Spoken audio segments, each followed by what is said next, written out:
Kurekodi mauzo ni rahisi sana ukiwa na application ya Mauzo Track. Cha kufanya ni either kuja kwenye price hapa mauzo na utaweza kuona sehemu ya kuchagua bidhaa. Kama bidhaa unazo nyingi then utaandika bidhaa yako hapo, lakini kama hauna bidhaa nyingi utaweza kuchagua tu kwenye list. Na pia unaweza ukascan, lakini naenda kuchagua bidhaa hii and then unaenda step ya pili kama unavyoona hapa juu, step ya kikapu. Kama una bidhaa nyingi utaongeza, kama mteja anachukua bidhaa nyingi utaongeza hapo hata 5.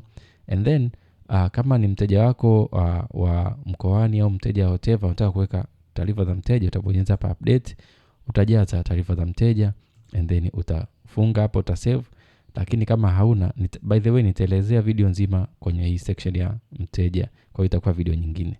Kwa hiyo mauzo tu ya kawaida utarekodi hapo, kama kuna pesa ya discount utaweka, pesa ya delivery utaweka, and then utaendelea kulipia, ambapo utakuja step ya kulipia.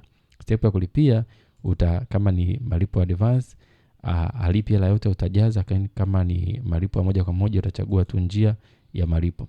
Na kumbuka kama mteja amekuja kukopa lazima uweke taarifa zake. Ndio maana hapa nikibonyeza haijalipiwa siwezi kuwasilisha mauzo. Kwa sababu mteja analipa pesa yote, utabonyeza physical cash, na kama amekupatia hela kubwa maybe 10,000, unaweza kuandika hapa 10,000 na ukaona kabisa change yake ni shilingi 5,000. Kwa hiyo baada hapo nitawasilisha mauzo. Baada ya kuwasilisha mauzo nitaweza kuprint hiyo receipt au nitaweza kuhifadhi au nikamtumia moja kwa moja mteja WhatsApp au kwa email whatever. And baada hapo hiyo bidhaa itakuwa imerekodiwa na mauzo yatakuwa yameongezeka kwa shilingi 5,000. Na unaweza kuona hapa bidhaa zilizouzwa 5 ambazo tuliuza Coca-Cola 5 na huku chini utaona miamala yako ya hivi karibuni yote na matumizi and everything. Lakini kitu cha muhimu zaidi ni kuona haya mauzo umeyarekodi wapi. Utaenda kwenye hii section tena hapa, utaenda kwenye historia ya mauzo and utaona hayo mauzo. Na kumbuka kama mauzo yako mengine unayafuta hayatafutika, lakini itaonyesha kwamba imefutika.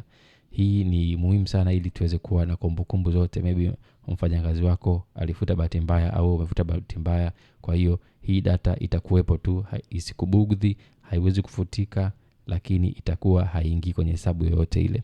Kwa hiyo yale mauzo tuliyorekodi ni haya hapa, Coca-Cola hii hapo na muhtasari wake wote kama unavyoona, na kama inadaiwa utaona kila kitu katika sehemu hiyo, ambapo unaipata katika sehemu ya historia ya mauzo. Lakini let's say unataka kufuta hayo mauzo, maybe umekosea au unataka kuyaedit.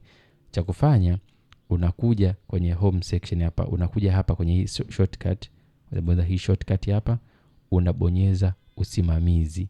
Nadhani unaona hapo usimamizi, unakuja sehemu imeandikwa reja na marekebisho. Reja na marekebisho, unaenda kufuta hiyo order. Unaona order yenyewe ndio hii hapa. Hii hapa. Unaenda unaweza kuiedit kama ni pesa discount imekosewa au delivery unaedit, au kama haijalipiwa unaweza ukaibadilisha hapa. Okay? Kwa hiyo unaenda kuifuta kwa style hiyo, unaweza kubonyeza hapa futa gaili mauzo. Sasa kama tulivyokubaliana, haya mauzo hayafutiki ila yanakuwa yametoka katika data yako. Kwa hiyo utaona historia yake. Hii ni muhimu sana kwa mtu ambaye maybe amekosea au mtu tu ameamua kumfanyia ubaya akamfutia mauzo yake. Historia haifutiki, anaweza kaenda kuyarekebisha tu mwenyewe. Kwa hiyo ndio hivyo. Baada hapo hayo mauzo yatakuwa yamefutika, na hata kama tukienda kwenye reports utagundua kwamba ripoti yetu ni safi.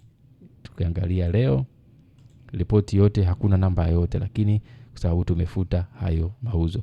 Kwa hiyo ndio hivyo, ni rahisi sana kutumia Mauzo Track. Endelea kutumia Mauzo Track, na ni vyema kuangalia video tutorial nyingine ili uweze kuelewa zaidi.